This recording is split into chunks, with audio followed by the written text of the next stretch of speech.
আসসালামু আলাইকুম, আমি মোহাম্মদ জাকিরুল ইসলাম। আজকে আমরা একটি বাংলা বাক্যকে ইংরেজিতে অনুবাদ করব। বাক্যটি হচ্ছে, আমাদের সামনে কঠিন সময় আছে। তো আমাদের সামনে ইংরেজি হচ্ছে ahead of us. Ahead of মানে হচ্ছে সামনে, আস হচ্ছে আস আমাদের, অফ আস মানে হচ্ছে আমাদের, অ্যাহেড হচ্ছে সামনে, আমাদের সামনে।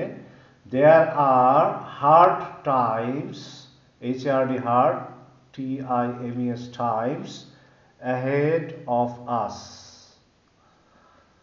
ahead of us মানে হচ্ছে আমাদের সামনে। There are hard times ahead of us.